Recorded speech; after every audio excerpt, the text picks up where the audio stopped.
We are now at the very end of Fortnite Chapter 2 Remix, and we've got a finale live event just a few days away that is about to slingshot us into Chapter 6 and our Fortnite OG permanent mode. With all this on the way, I wanted to take a moment to reflect on this month we've had of this odd version of Chapter 2 and talk about why I think it completely misses the mark for what an OG nostalgia season of Fortnite should be. To start, I want to clarify that this will not be me completely bashing on every part of the season or anything, because believe me, I have had some really good fun. But even with that fun, there are many problems that leave a weird taste in my mouth, and those problems are too big for me not to talk about. So this season is supposed to be kind of a fusion of the first three seasons of Chapter 2, with Season 2 being the main focus and mostly what the map is based on, as it was definitely the most popular out of the three. But obviously this is not the standard Season 2 map. Epic has decided to take the most memorable POIs from that season and put different rappers from real life at each one of these POIs that have absolutely no correlation to where they are. This caused these POIs to not only have the rappers there replacing the original bosses, but to also have completely new looks. So you remember the grotto, the cool underground spy base? Yeah. Oh, well, that's a spaghetti store run by Eminem now. Oh wait, remember the shark? The prison with the giant shark rock, yeah? Cool, right? Oh, well that's Ice Spice's house now and there's a giant balloon of her sitting on the shark. Like, even though I've kinda gotten used to these changes on the map, it is still so off-putting and completely takes away from what made these POIs so memorable and cool in the first place. It really does not make sense to me why Epic decided to make these changes, because they knew that people loved Chapter 2 Season 2 for what it was.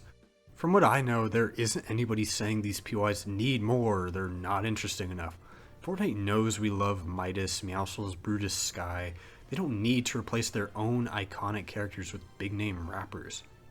I'm not someone who complains about collabs. To be completely honest, I used to when they were first flaring up, but now it's become a common practice and a part of Fortnite.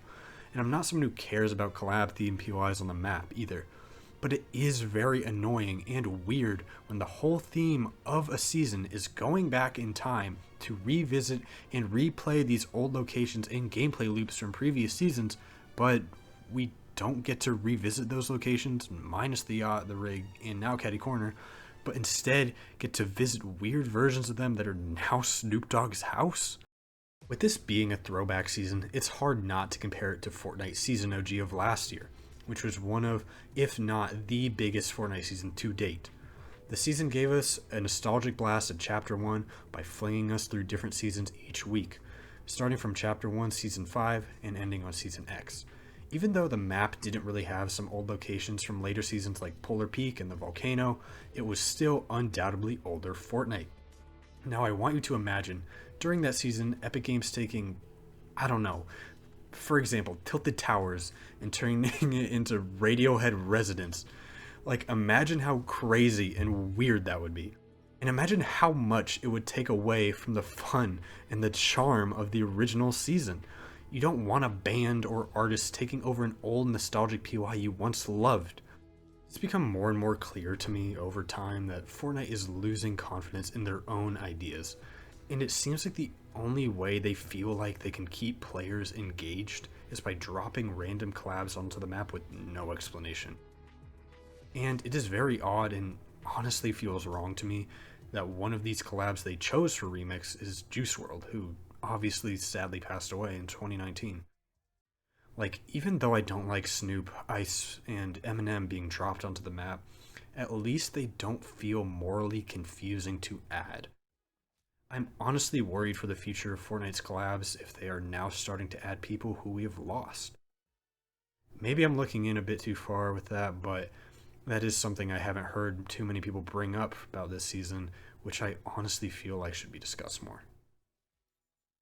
Going back to map changes, I think what makes these changes to the map worse and what makes this collab season a lot worse than other collab seasons we've had is that these aren't fictional characters from a movie, game, or whatever.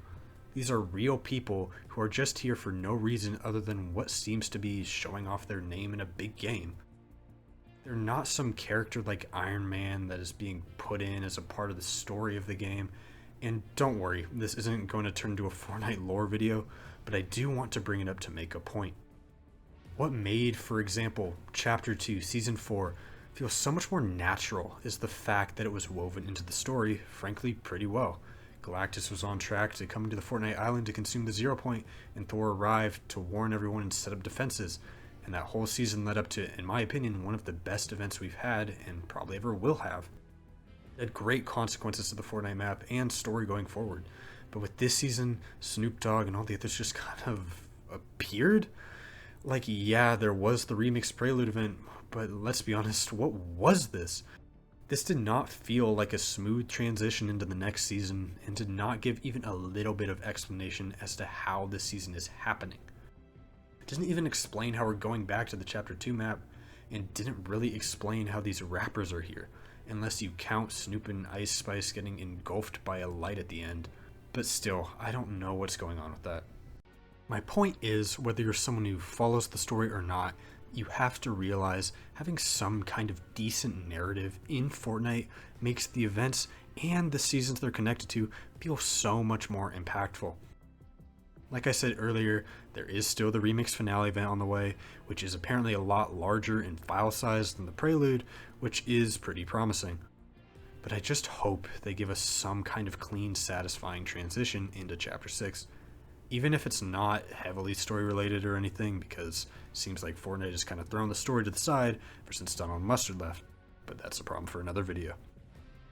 I just want a reason, any reason at all, for how we are going from Chapter 2 all the way to Chapter 6. Well, there are my takes on Fortnite Chapter 2 Remix and the general current state of Fortnite. I hope you guys found this video intriguing in some way, or it gave you a view on the season you hadn't heard before. I'd like to hear your guys' opinions, though, on the season. If you'd feel free to share them in the comments, I'll go through and read them and see what you guys have to say. Yeah, this video was fun to make, and I would not be against making more like this if this video does well enough. So if you guys did enjoy this in some way, like and subscribe, or whichever one. Any support works for me and is nice. So thank you guys for tuning in. I will see you later.